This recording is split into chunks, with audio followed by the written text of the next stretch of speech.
दो दिन पहले सुप्रीम कोर्ट का जो फैसला आया था उस पर एक आम रद्द अमल आ रहा था कि इस फैसले पे अमल दरामद नहीं होगा। सवाल ये था कि सुप्रीम कोर्ट ने अगर फैसला कर दिया है तो किस तरीके से इसके ऊपर अमल दरामद रोका जा सकता है। लेकिन इस सवाल का जवाब आज पार्लियामेंट की जो करारदाद पार्लियामेंट ने पास की है उससे हमें मिलता नजर आ रहा है। और वो ये नहीं है कि पार्लियामेंट ने ये कह दिया है कि जनाब के वज़ीर आज़म साहब और काबीना को कह दिया, वज़ीर आज़म को और काबीना को, कि आप इस सुप्रीम कोर्ट के फैसले पे अमल दरामद ना करने के पाबंद हैं, बल्कि उन्होंने ये तक कह दिया है कि सुप्रीम कोर्ट को सजेस्ट किया पार्लियामेंट ने कि ये जो 3 जजेस का फैसला है इसको फुल कोर्ट में इसके ऊपर नज़रसानी की जाए।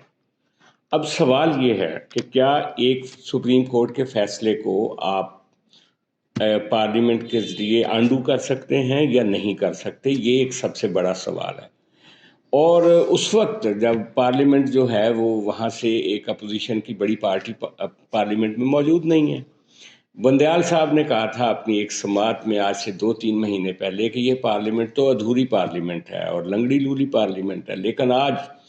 अगर हम ये पूछें कि क्या सुप्रीम कोर्ट इंटैक्ट है तो पता चलेगा नहीं जनाब, सुप्रीम कोर्ट में भी गहरी दरारें हैं। न सिर्फ गहरी दरारें हैं बल्कि चीफ जस्टिस के साथ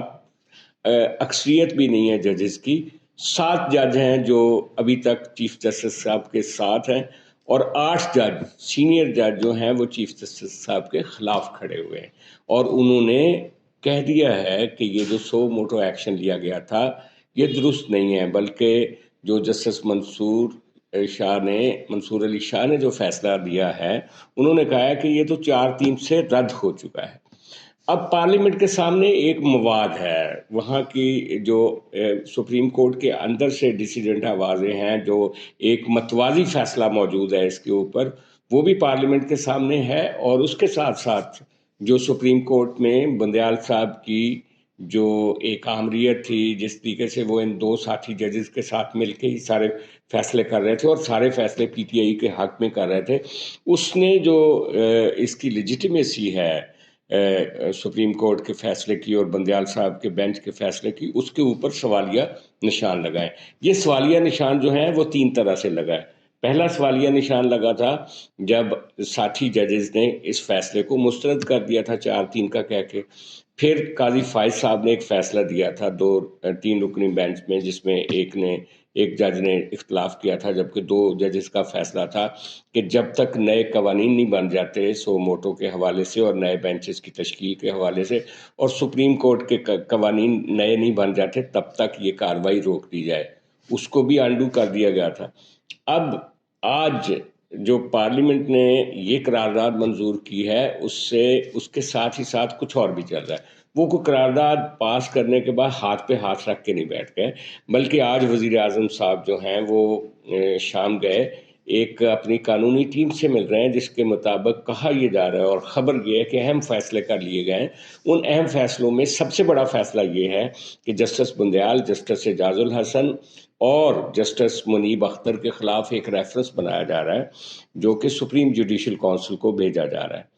अच्छा, अब ये रेफरेंस जो है वो उसकी क्या प्रोसीडिंग होगी ये तो आने वाला वक्त ही बताएगा।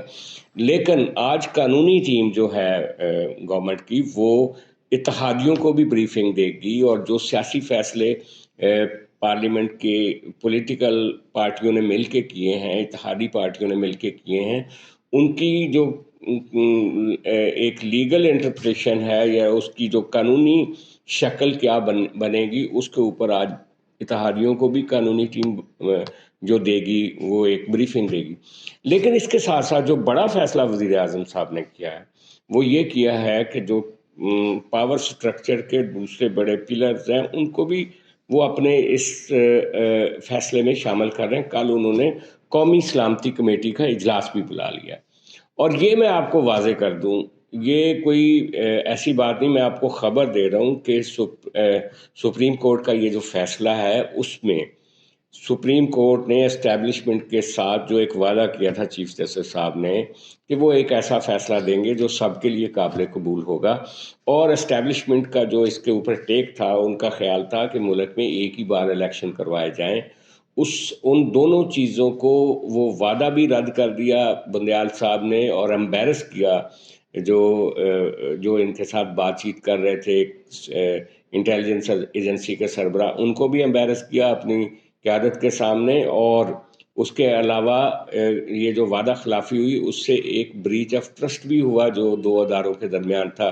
جو پارلیمنٹ کو عام طور پہ مل کے بلی کرتے ہیں. ایک طرف اسٹیبلشمنٹ ہوتی تھی، دوسری طرف عدلیہ ہوتی تھی. تو ان کے اندر بھی ایک بریک ڈاؤن ہوا ہے اس فیصلے کے نتیجے میں. اب یہ بندیال صاحب اور یہ دونوں ججز جو تھے وہ پی ٹی آئی کے حق میں فیصلہ دینا چاہ رہے تھے. آج جو وزیر قانون ہیں تارڑ صاحب، اعظم نذیر تارڑ، انہوں نے انٹرنیشنل میڈیا سے جو بات کی ہے اس میں انہی پوائنٹس کو اجاگر کیا ہے. ان کا یہ کہنا تھا کہ یہ جو 3 رکنی فیصلہ ہے اس کی لیجیٹیمیسی نہیں ہے، کیونکہ 4-3 سے آلریڈی سپریم کورٹ کے فاضل ججز اس کو مسترد کر چکے ہیں. اور اس کے علاوہ انہوں نے یہ کہا کہ اگر سپریم کورٹ اپنی لیجیٹیمیسی کو قائم کرنا چاہتی ہے اور اس فیصلے کو اگر نافذ کروانا چاہتی تو وہ اس ایشو کو فل کورٹ میں لے کر جائیں. انہوں نے یہ بھی کہا کہ چیف جسٹس صاحب نے اس فیصلے میں دوسری پولیٹیکل پارٹیوں کو نہیں سنا، صرف پی ٹی آئی کے لوگوں کو سنا اور فیصلہ دے دیا. تو بہرحال یہ جو ٹکراؤ ہے کہ فیصلہ نہیں مانا جائے گا سپریم کورٹ کے ان 3 ججز کا، اس کے سائیڈ افیکٹس کیا آئیں گے، اس کا ری ایکشن کیا آئے گا، سپریم کورٹ کیا کر سکے گا، پارلیمنٹ کیا کر سکے گی، کیبنٹ کیا کر سکے گی، اسٹیبلشمنٹ کیا کر سکے گی، اور عمران خان صاحب کیا کر سکیں گے، یہ ساری چیزیں جو ہیں آنے والے دنوں میں ہی یہ ایکسپوز ہوں گی. لیکن یہ میں آپ کو بتا دوں کہ جو یہ فواد چودھری صاحب کہہ رہے ہیں نا کہ ایک اور وزیر اعظم چلا جائے گا، میرا خیال ہے کہ اس دفعہ وزیر اعظم نہیں جائے گا. کیونکہ وزیر اعظم تبھی جاتے ہیں عام طور پہ جب عدلیہ اور جو اسٹیبلشمنٹ دونوں اکٹھے ہوتے ہیں پارلیمنٹ کے خلاف اور گھیرا تنگ کرتے ہیں اور وزیر اعظم کی چھٹی کرواتے ہیں، جیسے میاں نواز شریف کی کروائی گئی تھی، جیسے اس سے پہلے یوسف رضا گیلانی کی کروائی گئی تھی. اب صورتحال یہ نہیں ہے. اب صورتحال یہ ہے کہ بندیال صاحب خود آئسولیشن کا شکار ہے اپنے کورٹ کے اندر. وہاں پہ بہت بڑی گہری فالٹ لائن ہے کورٹ کے اندر، وہ اپنی لیجیٹیمیسی کھو رہے ہیں. اس کے ساتھ ساتھ اسٹیبلشمنٹ ان کے ساتھ نہیں کھڑی ہوئی بلکہ وہ پارلیمنٹ کے ساتھ ہے، اور اس کے ساتھ ہی ساتھ ملک کے وسیع تر لارجر انٹرسٹ میں کہا یہی جا رہا ہے، جو آج ایم کیو ایم نے بھی کہا. ایم کیو ایم والوں نے کہا کہ اکتوبر نومبر میں ساری اسمبلیوں کے ایک ساتھ الیکشن ہونے چاہیے، تاکہ کہیں یہ نہ ہو کہ یہ جو الیکشن ہے 2 اسمبلیوں کا جو سپریم کورٹ چاہ رہا ہے، جو پی ٹی آئی چاہ رہی ہے، اس کی بنیاد پر آنے والے 5 سالوں میں ایک نئی ڈی اسٹیبلائزیشن شروع ہو سکے. اور ویسے بھی مردم شماری 90% ہو چکی ہے. ان لوگوں کا کیا قصور ہے جن کو ابھی گنا جائے گا اگلے 10-15 دنوں میں ان کا ووٹ نہ ہو؟ اور ان لوگوں کا بھی کیا قصور ہے کہ جب آپ قومی اسمبلی کا الیکشن کروا رہے ہوں گے تو 2 صوبوں میں 2 مختلف پولیٹیکل پارٹیوں کی حکومت ہوں گی، جس کا آئین میں کوئی حل نہیں ہے کہ پھر یہاں پہ ان کو سسپینڈ کیسے کیا جائے گا اور کیئر ٹیکر سیٹ اپ کیسے نافذ ہوگا ملک میں. یہ کچھ سوالات تھے جن کو عدالت نے نہیں سنا، لیکن اب عدالت کو شاید زبردستی ان چیزوں کا سنایا جائے گا. اور وہ جو کہا جاتا تھا کہ اس فیصلے کو نہیں مانا جائے گا، اس کی آج ایک واضح شکل ابھر کے سامنے آ گئی کہ کیسے اس فیصلے کو نہیں مانا جائے گا. اب بندیال صاحب کیا کریں گے، اور اس کے جواب میں یہ جو پارلیمنٹ نے بندیال صاحب کا فیصلہ الٹا دیا ہے، اب اس کے جواب میں بندیال صاحب کیا جوابی وار کریں گے، یہ ہم دیکھیں گے اگلے 1-2 دنوں میں.